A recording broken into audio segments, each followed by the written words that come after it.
Dans l'actualité ce soir, 60 ans au service de l'humanitaire au Burkina Faso. La Croix-Rouge burkinabé célèbre cet anniversaire sous le signe de bilan d'un nouveau départ. Le président d'honneur de la Croix-Rouge burkinabé, le chef de l'État burkinabé, a aussi exprimé sa reconnaissance à l'ensemble des acteurs qui font un travail sans retour, un travail dans l'amour du prochain. Vous l'entendrez dans ce journal. Et dans ce journal, le Cedi ou Sidi est la devise officielle du Ghana depuis 1965. Aujourd'hui, un franc CFA s'échange contre 0,011 Cedi dans l'espace UEMOA. C'est le franc CFA qui a cours. Cependant, à Bitou, dans le centre-est, un village de la commune comme Mognoré, limitrophe au Ghana, utilise le Cedi comme monnaie pour les transactions. Comment les échanges s'effectuent dans une zone où c'est le CFA qui est reconnu officiellement? Élément de réponse à suivre dans ce 20h. Et dans ce 20h, la disparition ce vendredi d'une figure emblématique de Kassav et créateur de la musique Zouk, Jacob Desvarieux, s'est éteint ce vendredi donc. Il avait 65 ans. Les hommages affluent du monde pour saluer la mémoire d'une icône. Bonsoir et ravi de vous retrouver.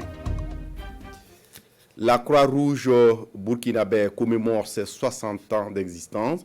Une commémoration en toute sa solennité avec la présence du chef de l'État burkinabé.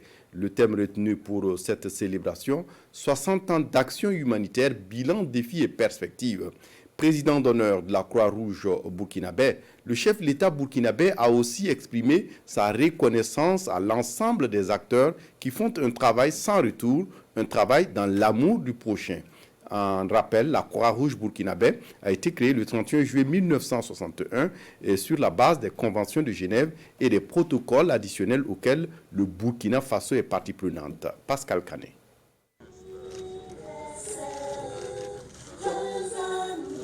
60 ans d'engagement pour l'humanitaire célébré. En 60 ans, la Croix-Rouge s'est imposée comme un des acteurs majeurs de l'humanitaire au Burkina Faso. Cette célébration donne donc l'occasion de faire le point des activités menées depuis sa reconnaissance par Maurice Yamoego en 1961. Cette célébration se fait au moment où le Burkina traverse des moments difficiles en matière de sécurité. Il faut donc relever ces nouveaux défis. Les populations sont de plus en plus vulnérables.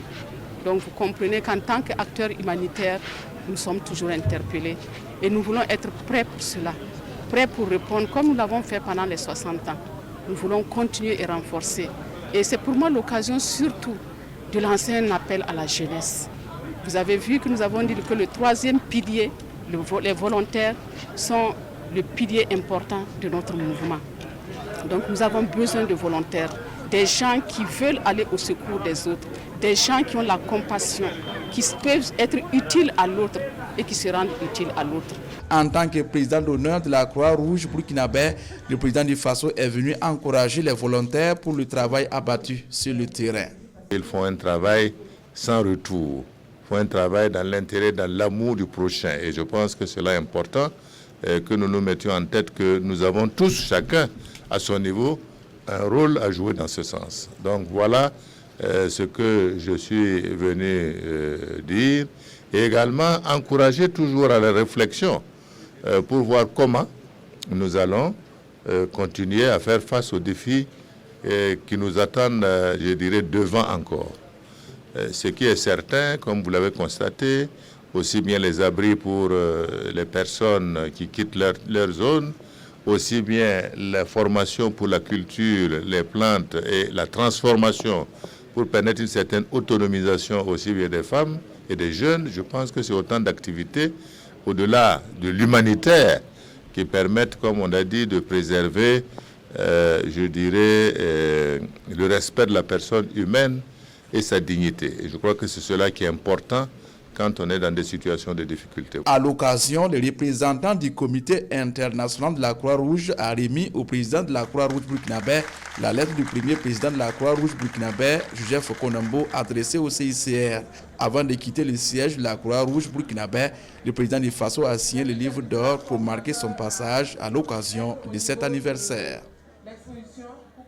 Pour les 60 ans de la Croix-Rouge burkinabé, l'organisme vient tenir une table ronde, dite table des partenaires de la Croix-Rouge burkinabé. Présentation du plan stratégique de la Croix-Rouge burkinabé pour la période 2021-2030 et recherche de nouveaux partenaires, notamment des bailleurs de fonds, ce qui a été exposé à l'occasion de cette table ronde à Lumbila. Des détails avec Bernard Combelem et Caroline Waré. Réduire la souffrance humaine, la Croix-Rouge burkinabé sonne à nouveau le tocsin en vue de l'atteinte de l'objectif. Passer le cap des 60 ans d'existence, l'organisme humanitaire se fixe l'horizon 2030 pour contribuer à fournir des réponses aux besoins humanitaires de la société burkinabé. Pour cette vision, la Croix-Rouge burkinabé continue de compter sur ses partenaires techniques et financiers. Nous avons organisé cette table ronde dans le cadre donc de nos 60 ans pour encore leur faire appel. Parce qu'au regard de notre thème, nous avons dit renforcer les acquis et relever les nouveaux défis. Et les nouveaux défis, comme vous le savez, il y en a beaucoup dans ce monde complexe, dans ce monde où les crises se multiplient, dans ce monde où la vulnérabilité des personnes est de plus en plus grandissante. Au nombre des soutiens traditionnels de la Croix-Rouge burkinabé, l'État du Burkina, à travers le département ministériel chargé de l'action humanitaire, sollicité une fois de plus pour la prochaine décennie, l'État burkinabé se dit prêt à soutenir l'organisme humanitaire dans son action. Soutien également du Comité international de la Croix-Rouge qui témoigne de sa solidarité et de sa disponibilité à poursuivre avec la Croix-Rouge du Burkina.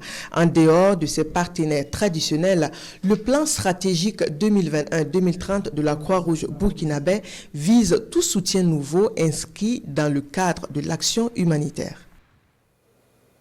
La CAMEG, la centrale d'achat des médicaments essentiels génériques, désormais sous le label ISO 9001, version 2015. Une certification célébrée ce vendredi avec faste à son siège en présence du Premier ministre Christophe Dabiré. Si c'est la preuve de la performance et la qualité de la nationale des médicaments essentiels génériques qui est établie par cette certification, c'est aussi une invite à garder le cap et à aller de l'avant, notamment en opérant des innovations essentielles. Ernest Kambiré. C'est fait et c'est officiel. Une nouvelle page s'écrit pour la CAMEG, la centrale d'achat de médicaments essentiels génériques. Celle d'une CAMEG certifiée ISO 9001 version 2015. Un label de qualité, une certification preuve de la performance qualité qui ouvre une nouvelle ère et en majuscule pour la centrale. Cette CAMEG du Burkina Faso est la vôtre. Et nous vous dédions aujourd'hui à tous ce certificat ISO qui est l'accomplissement et le travail de chacun d'entre vous ici présents.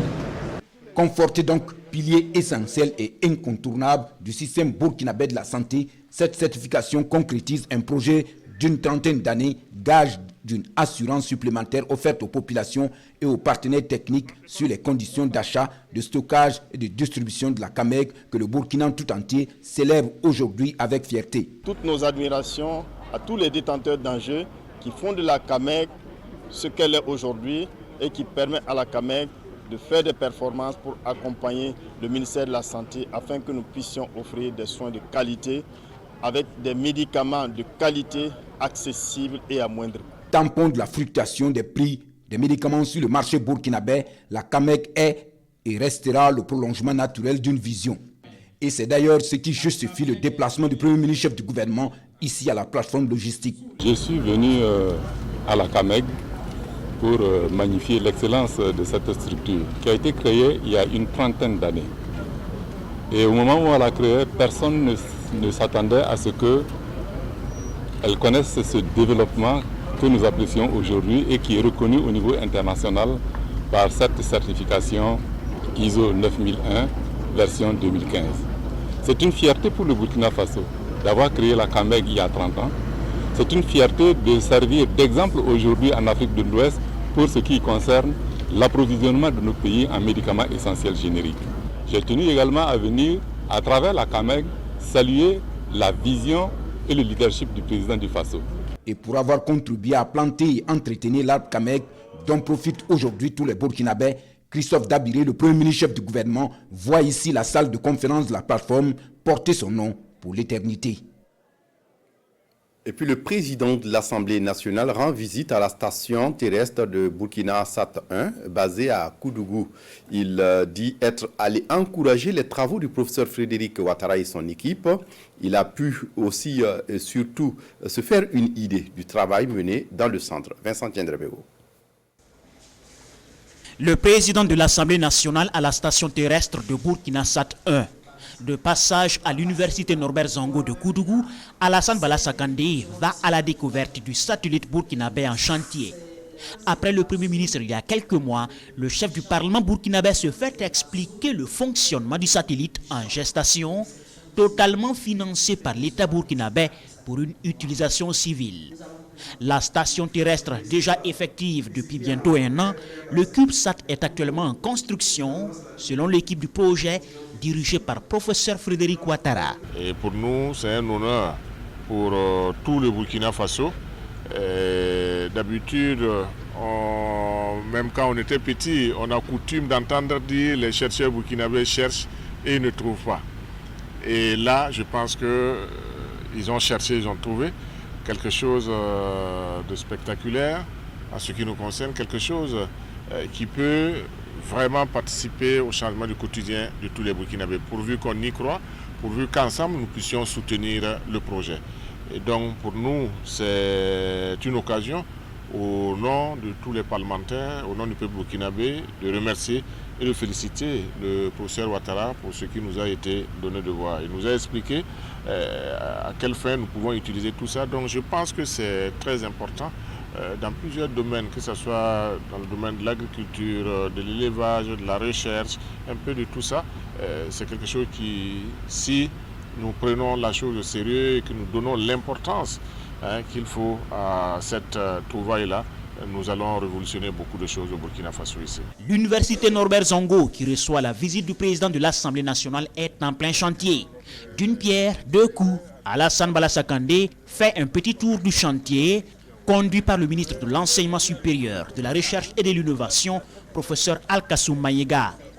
Ici, une cité et un restaurant universitaire, des amphithéâtres et des laboratoires sont en train de pousser pour bientôt renforcer les capacités d'accueil et de formation dans la deuxième plus grande université du Burkina, de par ses effectifs. De leur côté, les pays de la zone du Liptako-Gourmand travaillent à la stabilisation de la sous-région. Un mécanisme existe d'ailleurs et porte le nom de la sous-région Liptako-Gourmand. Ce 29 juillet, le comité ministériel de pilotage régional du projet pilote de mise en œuvre de ce mécanisme a achevé les travaux d'une réunion à Ouagadougou. L'objectif étant de travailler à un retour de la paix et de la sécurité, mais aussi le retour de l'État et de ses services sociaux de base dans les 3 zones frontalières. Explication Estelle Judita Sogba. Le Burkina Faso, le Mali et le Niger, 3 pays frères durement éprouvés par la crise sécuritaire, mutualisent leurs efforts pour faire face à cette guerre asymétrique. À travers l'autorité de développement intégré des États membres du Liptako-Gourmand et avec l'appui d'autres partenaires techniques et financiers comme le PNUD, la République fédérale d'Allemagne et l'Union européenne, ils décident ensemble de mettre en place un mécanisme de stabilisation de la région du Liptako-Gourmand. La phase pilote démarrée en fin 2020 a montré des résultats concluants selon les membres du comité régional de pilotage du projet. Reste maintenant à le vulgariser à l'échelle de la région du Liptako-Gourmand. La phase pilote avance. Aujourd'hui, il est question pour ces 3 pays de désigner justement à travers les différentes structures mises en place, les localités qui seront concernées par ce programme de stabilisation. Et une fois ces localités désignées, identifiées, le programme pourra démarrer et ça va permettre justement de faire retourner les administrations d'aider à faire retourner les administrations dans ces localités, d'aider aussi et à juste titre à faire aussi revenir les services sociaux de base. La réussite de cet ambitieux projet est fortement attendue par ces 3 États et c'est ce qui justifie d'ailleurs la désignation de chaque État membre des ministres comme membres du comité régional de pilotage. À cette première rencontre, Ils ont pour tâche de faire l'état d'avancement du processus d'élaboration et de mise en œuvre du mécanisme de stabilisation. Ces experts vont aussi statuer sur le projet de règlement. L'objectif étant d'accélérer la mise en œuvre du projet de stabilisation et le lancement officiel du mécanisme dans les 3 pays. Et puis c'est fini pour les travaux des Assises nationales de la fiscalité. Il a surtout été question au cours de cette rencontre de trouver les mécanismes et moyens adéquats à mettre en place pour l'instauration d'une fiscalité de développement au Burkina Faso. Les travaux ont donc permis de mettre en évidence certaines insuffisances et incohérences du système fiscal burkinabé. Une invite est donc faite à tous les acteurs de travailler à corriger la donne. Fabrice Nebié, Mounira Kéré.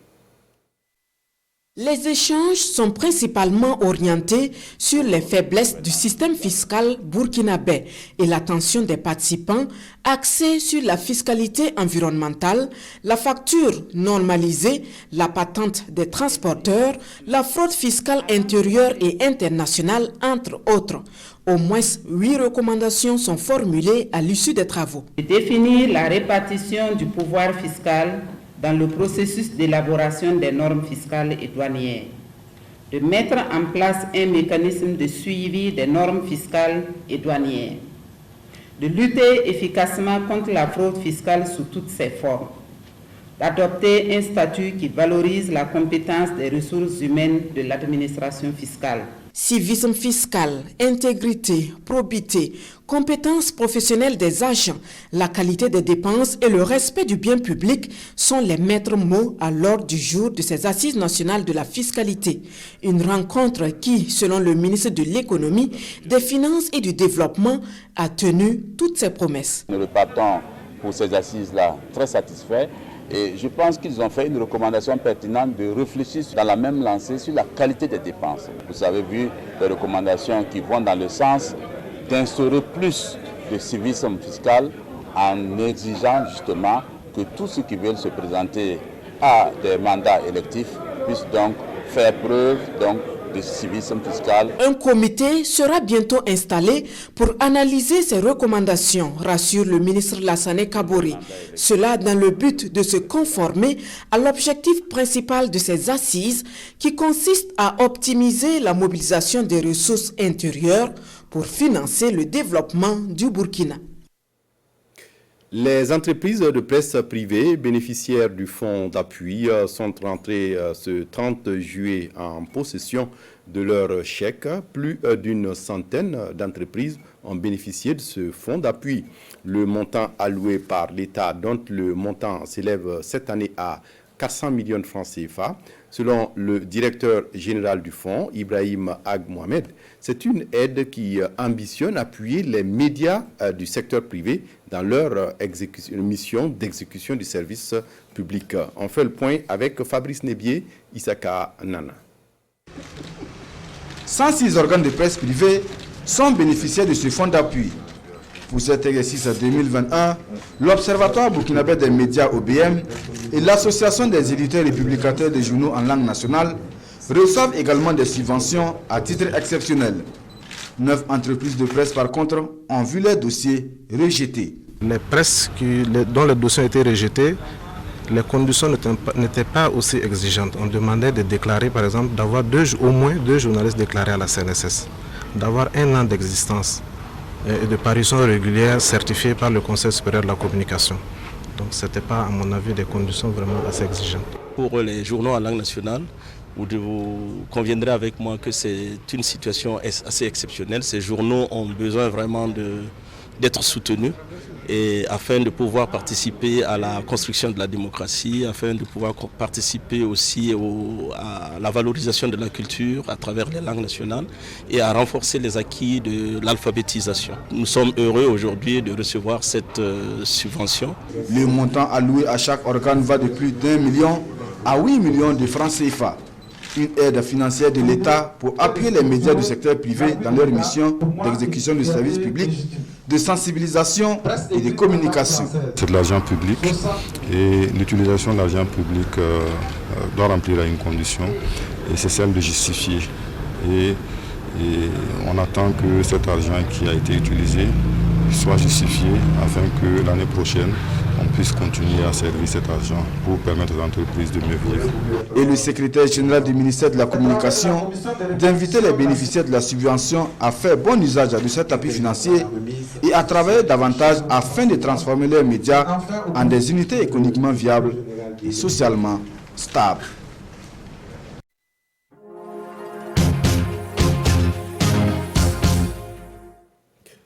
Notre feuilleton Une semaine A se poursuit à Bitou. Le CEDI est la devise officielle du Ghana depuis 1965. Aujourd'hui, un franc CFA s'échange contre 0,011 CEDI. Et dans l'espace UEMOA, c'est le franc CFA qui a cours. Cependant, à Bitou, dans le centre-est du Burkina, un village de la commune nommé Mognoré, limitrophe au Ghana, utilise le CEDI comme monnaie pour les transactions. Comment les échanges s'effectuent dans une zone dont le CFA est reconnu officiellement. Les explications de Sekou Zongo et de Souleymane Sanou. De la monnaie étrangère, notamment le CEDI, la devise ghanéenne et le franc CFA en circulation dans le même marché. Nous sommes à Mogomnoré, un village de la commune de Bitou et à un jet de pierre du territoire ghanéen. C'est avec une aisance déconcertante que la population de Mogomnoré manie les deux. Dans ce marché, le franc CFA, la monnaie d'échange officielle au Burkina, est visiblement relégué au second plan. Mieux, c'est avec le CEDI que ces populations disent se sentir à l'aise dans les échanges commerciaux au quotidien.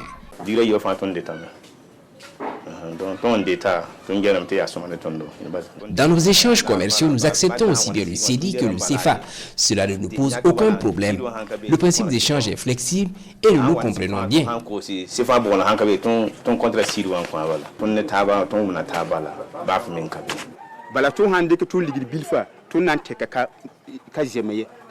Le CEDI a un avantage certain. Chez nous, par exemple, à somme égale, l'achat de marchandises est beaucoup plus bénéfique pour nous. En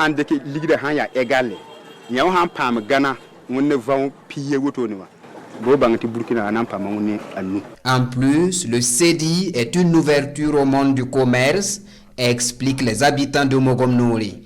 Et comme vous pouvez le constater, la maîtrise de cette monnaie n'est plus un secret pour ces Burkinabés. Comme dans un marché boursier, ils nous font un cours magistral de l'équivalence du CEDI au franc CFA. Tout le monde maîtrise ici la fluctuation entre le CEDI et le franc CFA, même les plus jeunes.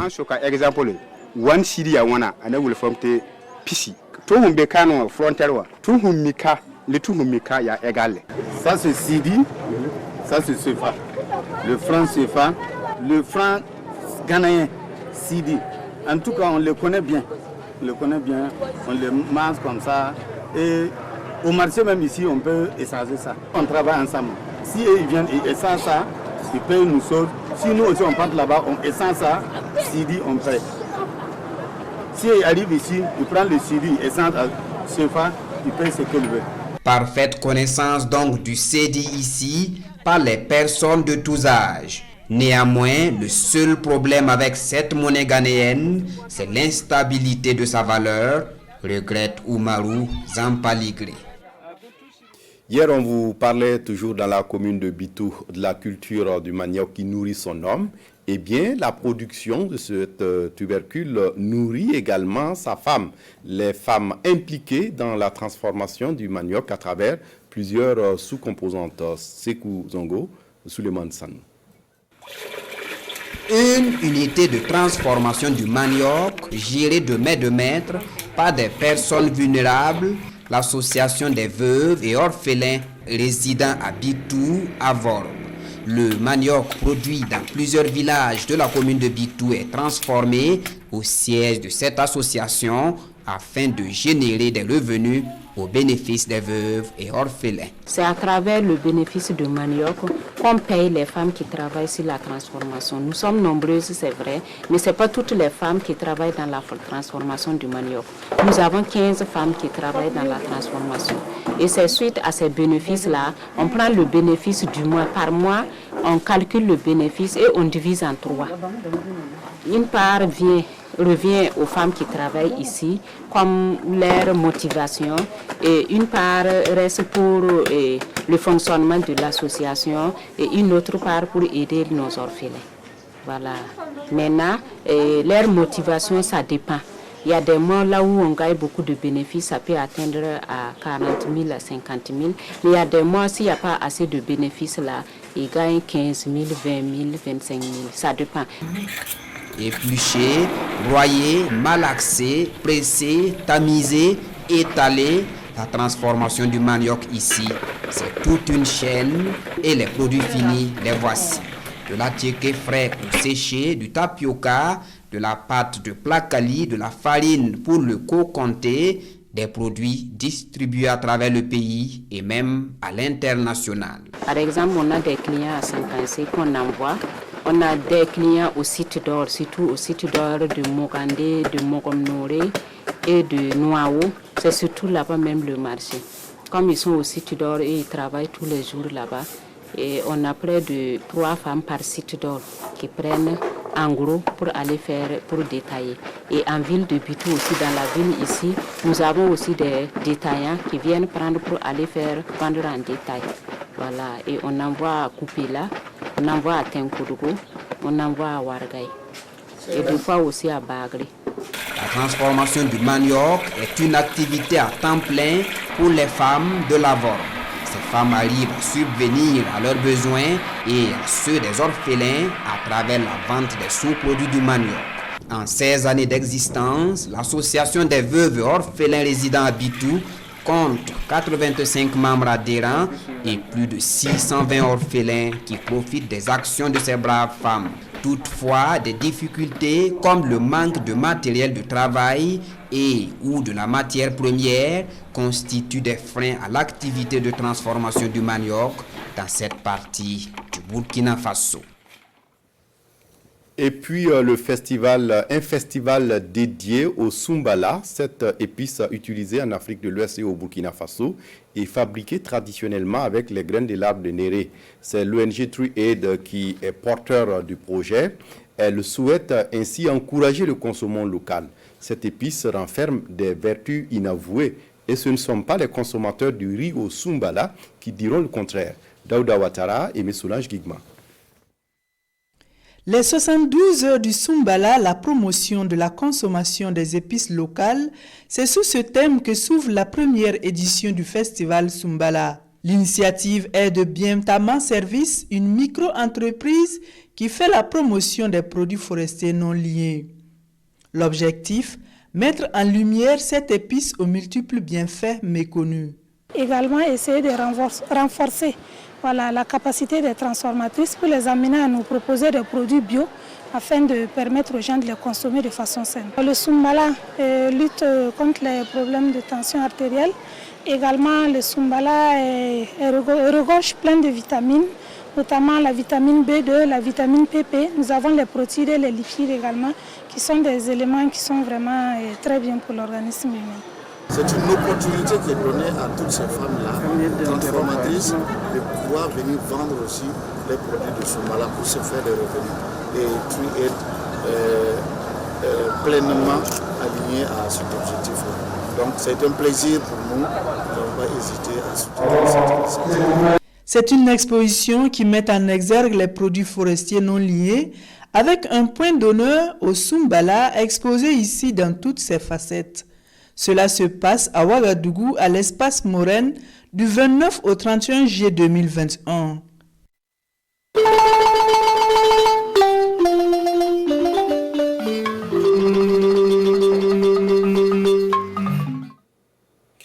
Et puis une étude intitulée « Enquête nationale sur l'épidémiologie et la transmission de la dengue au sein des populations urbaines et rurales » vient d'être lancée ce 30 juillet à Tenkodougou. Pour ce faire, les participants venus de 13 régions du Burkina ont été informés sur les objectifs et la méthodologie de l'étude afin de mieux sensibiliser les populations pour leur participation et leur adhésion à l'étude. Les connaissances générées par cette étude fourniront de bases techniques pour des mesures de lutte contre la dengue et surtout pour préparer les structures compétentes à une meilleure surveillance et riposte aux probables épidémies de dengue au Burkina. Nous en parlons avec Jean-Paul Kietga et Bernard Diasso sur place à Tinkodogo.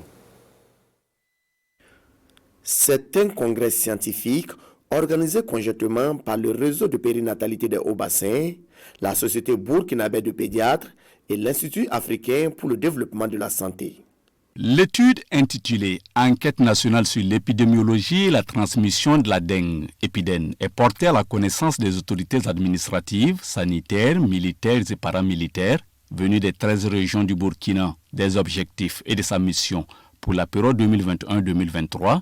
Épidène va fournir des bases techniques pour des mesures de lutte contre la dengue et surtout préparer les services compétents en la matière à une meilleure surveillance et riposte aux probables épidémies de dengue au Burkina. Classée par l'Organisation mondiale de la santé comme étant l'une des maladies tropicales négligées, MTN, la dengue est causée par un flavirus transmis à l'homme par la piqûre des moustiques appelés Aedes. Et depuis 2013, la dengue est devenue une préoccupation pour le Burkina avec des flambées épidémiques en 2017 qui ont malheureusement occasionné des décès. L'étude épidengue va être constituée par deux volets.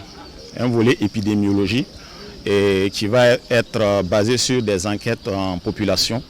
Et au cours de ces enquêtes, nous allons passer dans les différents ménages. Les enquêteurs vont passer dans les ménages dans les 13 régions du pays, en milieu rural et en milieu urbain, pour pouvoir faire un dépistage de dengue au niveau des populations.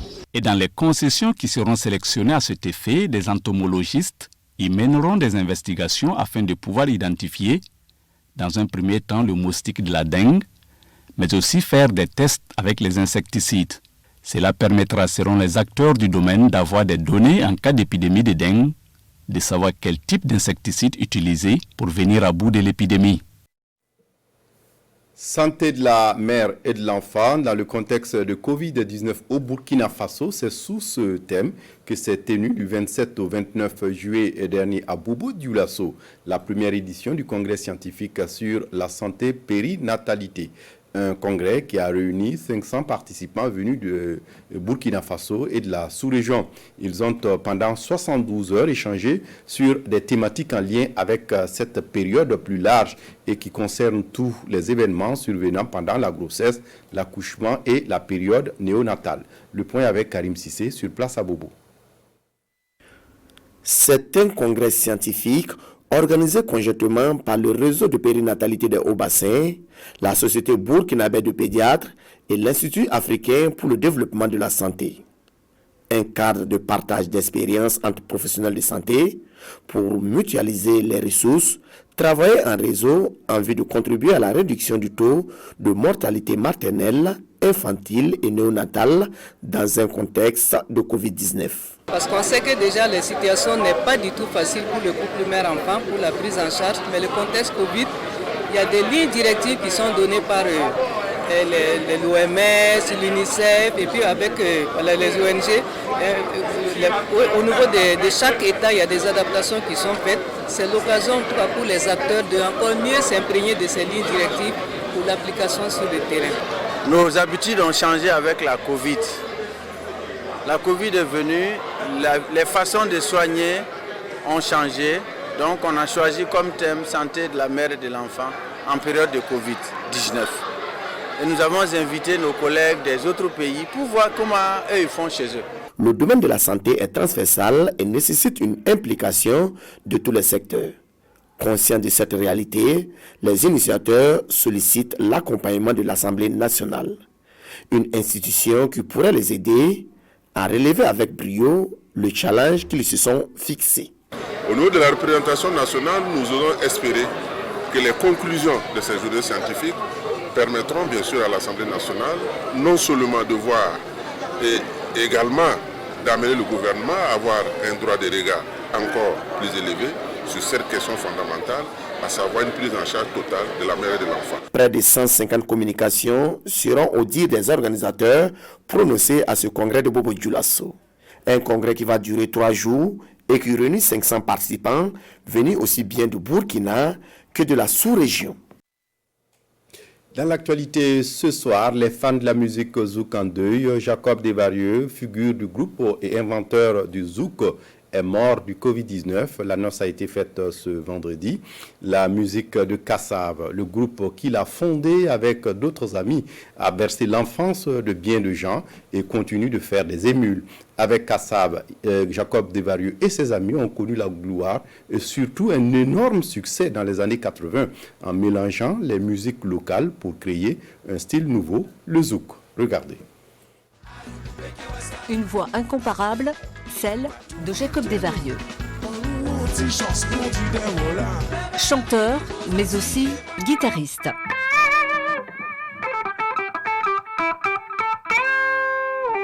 Des cordes qu'il a triturées dès l'âge de 10 ans en commençant avec des notes de blues. Moi j'ai commencé par le blues. Tu vois, j'ai commencé, tu sais, les guitaristes, souvent on commence par le blues parce que ça a l'air plus facile que le reste. Et puis après, je me suis rendu compte que finalement, oui, c'était une définition par rapport à une région, quoi, tu vois, bon. Mais que l'essence même, c'est la même que tu ailles en Jamaïque, en Guadeloupe, je sais pas moi. Même en Afrique. Oui, même en Afrique, au Kenya ou n'importe où. Ce sont les mêmes gens qui transmettent les mêmes choses. Né à Paris en novembre 1955, Jacob Desvarieux passe son enfance entre les Antilles, Paris, le Sénégal et Marseille. C'est dans cette ville du Sud que naît son amour pour les arrangements musicaux. En 1979, il rencontre Georges Décimus à Paris. Ensemble, ils fondent le groupe Kassav et donnent naissance au zouk. En faisant de l'alchimie, des expériences, on a fini par se rencontrer entre Georges Décimus, Jean-Claude Némon et moi. Et je crois que c'est cette rencontre-là qui a fait vraiment la formule zouk. Le style Kassav explose aux Antilles puis envahit le monde. Premier groupe noir à se produire en URSS, premier groupe français à remplir le Stade de France. Depuis une vingtaine d'années, Jacob Desvarieux luttait contre un diabète agressif, ce qui ne l'a pas empêché de poursuivre sa carrière jusqu'au bout.